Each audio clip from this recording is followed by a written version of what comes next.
एक गांव में चिंकी चिड़िया अपने पिता कालू कौआ और अपनी माँ मुनमुन चिड़िया के साथ रहती थी। कालू और मुनमुन चिड़िया की अक्सर ही तबीयत खराब रहती थी, इसलिए वो अक्सर ही आराम करते रहते थे।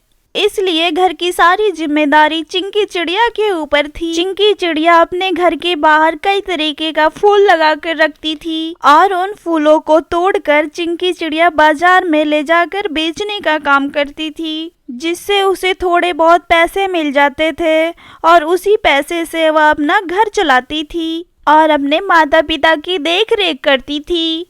एक दिन की बात है, चिंकी चिड़िया बाजार में कुछ फूल बेच रही थी। तभी उसके पास एक चिड़िया आती और कहती है, अरे चिंकी चिड़िया, क्या तुम्हारे पास नीले रंग के फूल है? मुझे नीले रंग के फूल की बहुत ज्यादा सख्त जरूरत है। अरे नहीं नहीं दीदी, मेरे पास वो फूल तो नहीं है। वो फूल मैं कहाँ से ले आऊंगी? वो फूल तो जंगल में मिलते हैं ना, और मैं जंगल में फूल लेने नहीं जाती। मैं तो अपने घर के सामने ही बगीचा बना रखी हूँ ना, और उसी से मैं फूल ले आती हूँ, और मेरे बगीचे में नीले रंग का फूल आता ही नहीं है। चिंकी चिड़िया, क्या मेरे लिए नीले फूल ला देगी? उस नीले फूल की बहुत ज्यादा जरूरत है मुझे। यदि तू मेरे लिए नीले रंग का फूल ले आएगी तो मैं उसके बदले में तुझे 10,000 रुपए दे दूंगी। ठीक है दीदी, मुझे पैसों की बहुत ज्यादा जरूरत है। मैं आज ही जंगल चली जाऊंगी और फूल लेकर आऊंगी। आप पैसे तैयार रखिएगा। ये कहकर चिंकी चिड़िया पहले अपने घर जाती है और अपने घर से वह जंगल के लिए निकल जाती है। जंगल में काफी देर तक ढूंढने के बाद भी वह नीले फूल उसे नहीं मिलते हैं। चलते चलते चिंकी चिड़िया ऐसी जगह पर पहुंच जाती है जो जगह जादुई था, और उसने देखा कि नदी के किनारे ढेर सारे साबुन हैं जो कि पौधों में लटके हुए हैं। साबुन को पौधों में लटके हुए देखकर चिंकी चिड़िया को बहुत ज्यादा आश्चर्य हुआ। अरे ये कैसे हो सकता है? ये साबुन पौधों में क्यों लटक रहे हैं? कहीं ये साबुन की फसल तो नहीं है? लेकिन ऐसे कैसे हो सकता है? साबुन कहीं उगाया जा सकता है क्या? लगता है मैं सपना देख रही हूँ।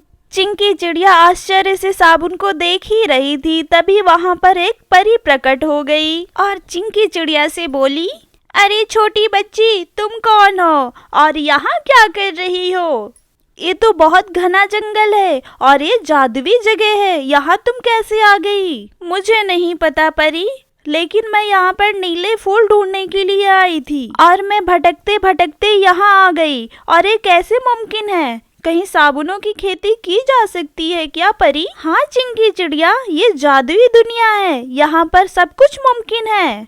मैं जानती हूँ चिंकी चिड़िया, तुम बहुत गरीब हो और तुम्हें मदद की जरूरत है, लेकिन यहाँ पर नीले फूल तो नहीं मिलेंगे।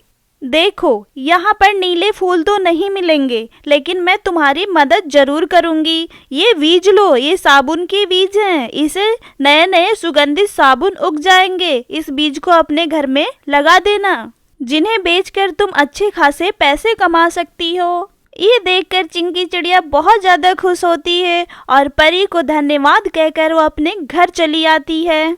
घर आते ही उन बीजों को बो देती है और वापस अपने घर में चली जाती है। अगली सुबह जब चिंकी चिड़िया की नींद खुली तो वह बाहर आती है और देखती है कि उसके घर में ढेर सारे साबुन के पौधे लगे हुए हैं और उस पे साबुन लगा हुआ है। अब चिंकी चिड़िया को एक रोजगार मिल गया था। चिंकी चिड़िया रोजाना साबुनों को तोड़ती और बाजार में बेच आती थी। साबुनों की सुगंधित होने की वजह से साबुन बहुत जल्दी बिक जाते थे और चिंकी चिड़िया की अच्छी खासी कमाई होने लगी। इसी तरह चिंकी चिड़िया पैसे कमाने लगी और अपने परिवार का देख रेख करने लगी और सभी खुशी खुशी रहने लगे।